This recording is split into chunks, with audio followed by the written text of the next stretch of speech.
मेरा नाम अर्जुन है, अर्जुन गायतोंडे। और आज मैं आपको अपने जीवन की एक बड़ी घटना बताने जा रहा हूँ।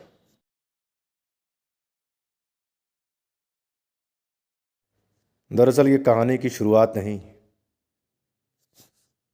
अंत है। शुरुआत कुछ समय पहले हुई थी। कुछ समय पहले मैं काफ़ी हताश और निराश था अपनी ज़िंदगी से। होता भी क्यों ना, मेरी ज़िंदगी की सबसे कीमती चीज़ मेरी बेटी थी, जो कि ब्लड कैंसर के लास्ट स्टेज पर थी। डॉक्टरों का कहना था कि उसके इलाज के लिए कम से कम 10 लाख रुपए चाहिए। अब मेरे जैसा इंसान 10 लाख रुपए कहाँ से लाएगा? कभी कभी तो मन करता है कि आत्महत्या कर लूं। दारू पीता, रात भर सोचता, कुछ समझ में नहीं आता।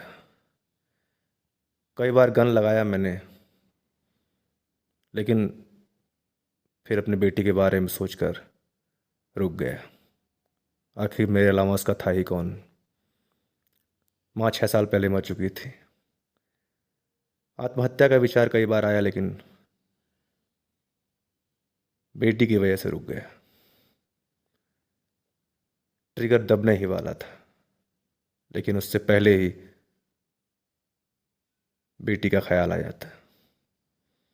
कुछ समझ नहीं आ रहा था कि इस समस्या से कैसे निपटूं। इसीलिए रेस्टोरेंट और बार में देर रात तक बैठ के दारू और सिगरेट पीता। फिर भी समझ नहीं आता।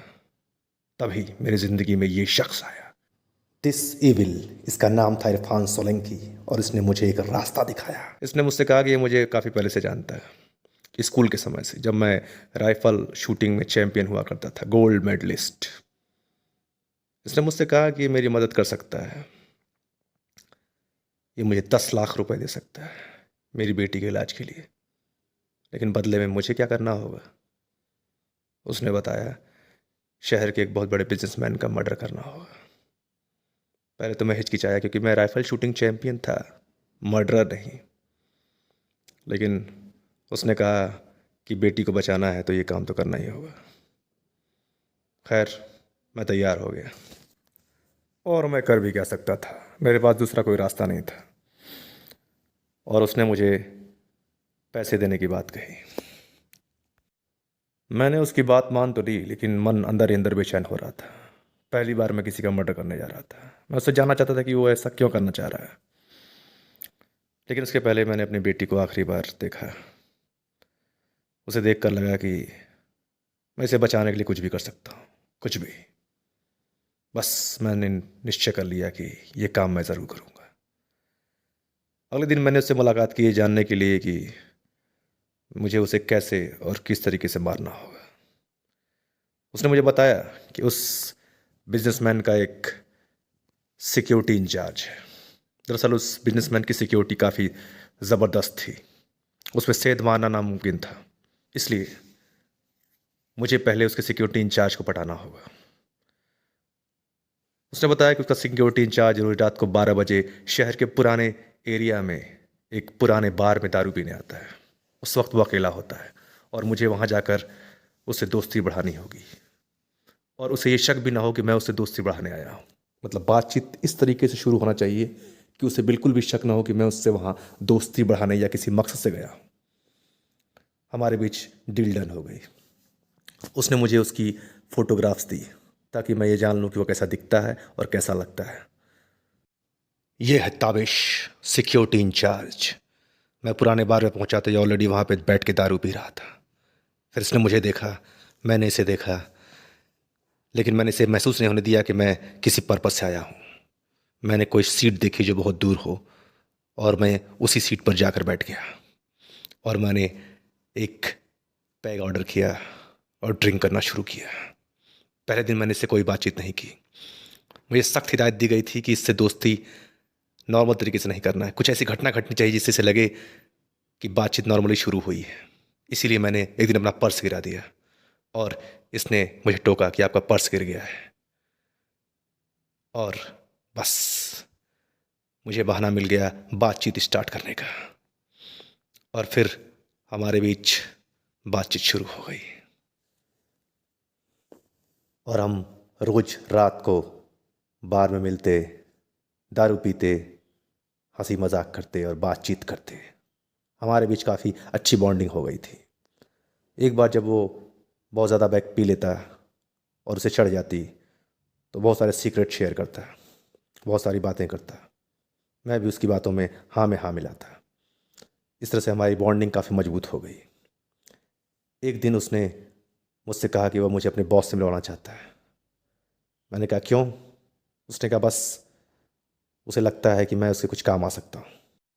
पहले तो मैंने उसे मना कर दिया ताकि उसे ऐसा ना लगे कि मैं इसी ताक में बैठा हुआ हूँ, लेकिन फिर बाद में मैंने हाँ कर दिया। फिर मैंने यह बात इरफान को बताई। इरफान ने मुझसे कहा कि बिल्कुल सही मौका है घर में घुसने का। हमने तय किया कि एक बार घर में घुसने के बाद धीरे धीरे उसकी सिक्योरिटी के बारे में जान जाएंगे और फिर उसे मारने में आसानी होगी। मैं अगले दिन उसके घर पहुंचा, एक आलीशान रिजॉर्ट। अंदर पहुंचने के बाद मैंने वहाँ का डेकोरेशन देखा, माइंड ब्लोइंग। तभी ताबिश आ गया। हमने शेक हैंड किया और उसने कहा कि चलो आज मैं तुम्हें अपने बॉस से मिलवाता हूँ। मैंने कहा ठीक है। और पहली बार मैंने उसके बॉस को देखा, विकास संबरवाल, शहर के सबसे बड़े बिजनेसमैन में से एक, बल्कि टॉप लेवल का बिजनेसमैन। इस समय मार्केट में उसके कंपटीशन में कोई नहीं है। ताबिश ने काफ़ी देर तक उससे गुफ्तगू की, कुछ बातें उसके कान में कही। उसके बाद वो मुझसे मिलने आया। हमने शेक हैंड किया और उसने गर्मजोशी से मुझसे हाथ मिलाया। उसने कहा कि ताबिश ने उससे मेरे बारे में काफ़ी कुछ बताया है। मैंने हंसते हुए कहा कि मेरे बारे में ऐसा कुछ है नहीं जो वो बताए हैं। उसने कहा कि उसे मालूम है कि मैं राइफ़ल शूटिंग चैम्पियनशिप में गोल्ड मेडलिस्ट हूँ। मैंने कहा कि वो और कॉलेज के दिनों की बात थी। फिर उसने मुझसे कुछ ऐसी बात कही कि मैं सरप्राइज़ हो गया। उसने मुझसे कहा कि वो चाहता है कि मैं उसका सिक्योरिटी गार्ड बनूं, पर्सनल सिक्योरिटी गार्ड। ये एक बहुत बड़ी बात थी। पहले तो मैं हैरान हो गया। मैंने कहा कि ये मेरे बस की बात नहीं है। लेकिन फिर ताबिश ने मुझसे कहा कि नहीं, तुम्हें एक्सेप्ट करना चाहिए, बॉस हर किसी को ये ऑफ़र नहीं देते हैं। मैंने कहा कि मेरे लिए बड़ा मुश्किल है, लेकिन दोनों ने प्रेशर डाला, ताबिश ने भी और विकास संबरवाल ने भी।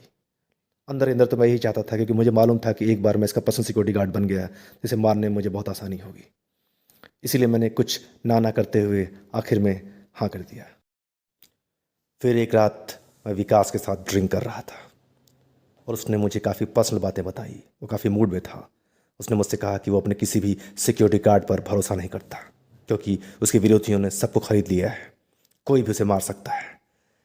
मैं सुनकर हैरान था। उसने कहा कि वो मुझसे ट्रस्ट चाहता है, विश्वास चाहता है, वफादारी चाहता है, और उसके बदले वो मुझे सब कुछ देगा। उसने मुझसे कहा कि उसे मालूम है कि मेरी बच्ची को ब्लड कैंसर है। उसने मुझसे कहा कि वो मुझे 10 लाख रुपए देगा ताकि मैं उसका इलाज करा सकूं। मुझे उसका ये ऑफ़र अच्छा लगा, क्योंकि मैं इससे एक मर्डर बनने से बच जा रहा था और अपनी बेटी का इलाज भी करा ले रहा था। इसीलिए मैंने उसके साथ जाने का फ़ैसला किया। अगले ही दिन मैंने अपनी बेटी को एडमिट कराया और उसके ऑपरेशन के समय पूरी तरह से बेचैन था। मैं हॉस्पिटल के कॉरिडोर में घूम रहा था, यहाँ से वहाँ, वहाँ से यहाँ। मुझे समझ नहीं आ रहा था क्या होगा। बस मैं भगवान से यही दुआ कर रहा था कि मेरी बेटी का ऑपरेशन सफल हो जाए। और ऑपरेशन सफल हो गया। मेरी बेटी वापस ठीक हो गई। मुझे बहुत ही खुशी हुई। इतना ज़्यादा खुश मैं अपनी लाइफ में कभी नहीं था। अब मैं निश्चिंत था, सिक्योर था। मैंने तय कर लिया कि मैं उस गलत रास्ते पर कभी नहीं जाऊंगा। मैं जैसे ही हॉस्पिटल से बाहर निकला, मुझे उस इरफान के फ़ोन आने शुरू हो गए, लेकिन मैंने उसका फ़ोन काट दिया। मुझे मालूम था कि मुझे इसका परिणाम भुगतना होगा। अगले दिन बॉस ने हमारी मीटिंग बुलाई, जिसमें मैं, ताबिश और बॉस खुद थे। हमारे बीच में ये बात हो रही थी कि बॉस की जो नई डील है वो सक्सेसफुल हो गई, और इसी खुशी में बॉस ने एक पार्टी दी है। बॉस का कहना था कि उसकी इस नई डील से उसका मार्केट पर 95% कब्जा हो जाएगा, और हम सब खुश थे। हमने चीयर अप किया।